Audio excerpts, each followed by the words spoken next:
Hi, my name's Jackie, and I guess you could say I'm an extreme minimalist. Over a year ago now, I packed up an entire 2-story, 3-bedroom house into this, my Mazda Bongo camper van. I wouldn't have life any other way, and it's amazing what I've learned over the last year of just how little you can live with and live without. One of the questions I get asked most commonly is how? How on earth do you whittle down something from a whole house into something that's just a few square feet? There are no real rules, but all I can say about being a minimalist is that it's not something that you just wake up in the middle of the night and be like, oh, I'm going to be a minimalist. I'm going to have everything in my house black or white, and I'm only going to have one picture on my walls in each room. It's not about that. It's about learning to live with what you need and only what you need, and you realize that all this other stuff that gets thrown at us is just so meaningless and just so needless. So everybody does it differently, but for me it definitely wasn't an overnight thing. By the time I sold my house in November 2016, I'd been scaling down my possessions for so long that the house was pretty much an empty shell. It was kind of strange, but it just goes to show how little an emotional attachment we really need to have to so many things. So this is how I started. I know that more and more people are looking to downsize their lives, and I hope these tips help, and especially if you're wanting to go traveling and do what I did here, I hope these are helpful to you too.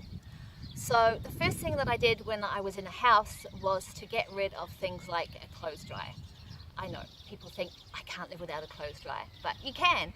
And I got rid of mine, and not only did this save me a heck of a lot on the power bill, but I just invested in this little tiny clothes horse instead for about $12, I think. And from then on, what do you know, I could actually dry all my washing on there without the tumble dryer. The next thing I got rid of was my Sky TV decoder. I know, we think we can't live without one of those as well, but not only did I start to save $99 a month, I found that I could actually survive without 52 channels of complete crap anyway. I mean, let's face it, what do we actually pay for? So those were the two things that really got me started on my journey to minimalism. After that, I went to things like things on the wall, you know, pictures, art, things like that. I think a lot of the time, the bigger the house you have, the more inclined that you feel that you have to fill it with stuff. You know, we can't have bare walls, we've got to have all these pictures and everything on it. And don't get me wrong, family photos are the most precious thing that you can have. I'm well aware of that.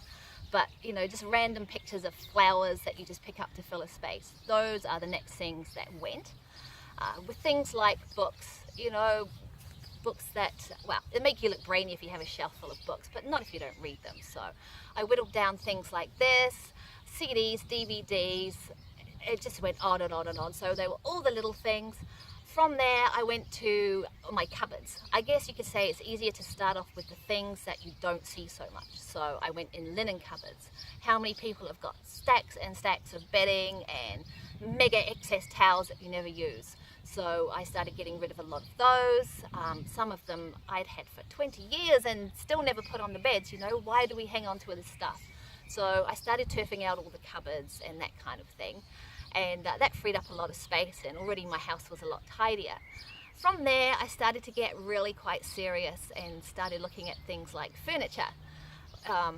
You know, tell me, do you have bowls? How many people have bowls that are just bowls? Like they just sit on the table and don't actually do anything. I had bowls for Africa, and ornamental balls that go in the bowls as well. Anyway, that's beside the point, but I got rid of all the occasional stuff. You know, a lot of people have occasional tables which don't actually serve any purpose. They are just a table with a bowl on. So I started getting rid of all these little coffee tables and things like that. Clothing was kind of an ongoing mission for me. I'd always had this rule that if you don't wear something for 12 months, then you're not going to. I mean, after all, it's a whole year, isn't it? 4 seasons. So I thought I'd always been really good at decluttering my wardrobe every 6 to 12 months. But as it turned out, there was so much more that I could have got rid of.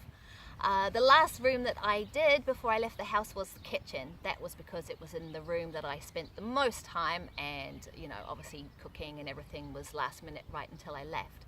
So you're probably wondering, what the heck do you do with all this stuff? You know, when you're decluttering and you're getting it out of a house, what do you do with it all? I found Facebook, to be honest, to be the best tool for getting rid of my stuff. Buy and sell Facebook groups, most areas have them, and they are just so valuable because unlike online auction sites, you don't have to wait. You don't have to put a reserve on things and wait for people to bid. It's just, you post something up, people say, yep, I want that, and you get your price and they come and get it. Simple. So that was a really good thing.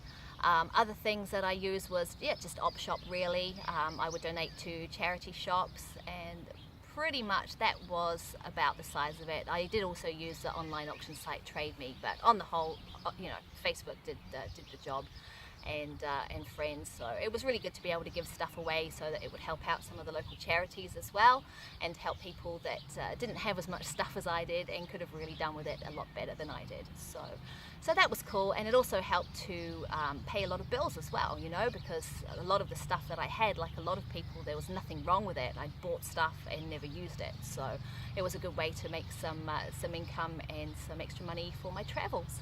So that was really cool. By the time I left the house, I packed everything else that was left into my van, and anything that I couldn't fit into my van that I thought that I couldn't possibly part with and would have to come back to, I put into a storage shed, which I pay for. Now, this was a good idea at the time, but about 6 months into our travels, I was already kicking myself, because I knew then that if I'd already gone for 6 months without all this stuff, without these clothes, without these books, I wasn't going to need them ever again, pretty much. So here I am, I'm halfway around the country and I'm still paying $30 a week for stuff I don't need. And I thought that, I couldn't possibly live without my little cherry cup and saucer or my cupcake shaped teapot that I was really attached to. But I know that I have no emotional attachment to it anymore, and I'm not going to need anything like that again.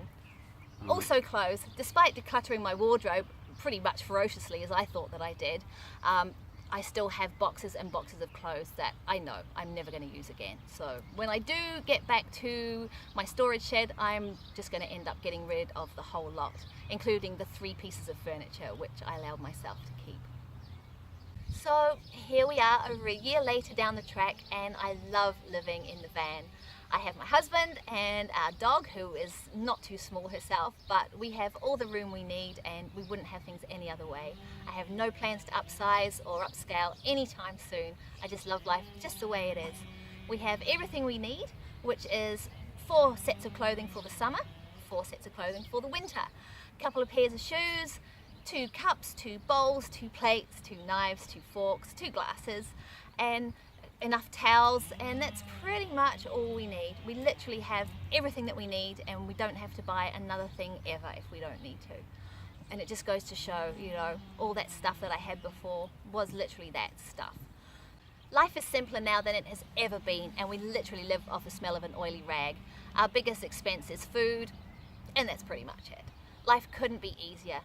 I guess that you could say that in minimizing our possessions, we've actually maximized our life. I hope you guys have found this helpful, and if you have any questions, I'd be happy to answer them.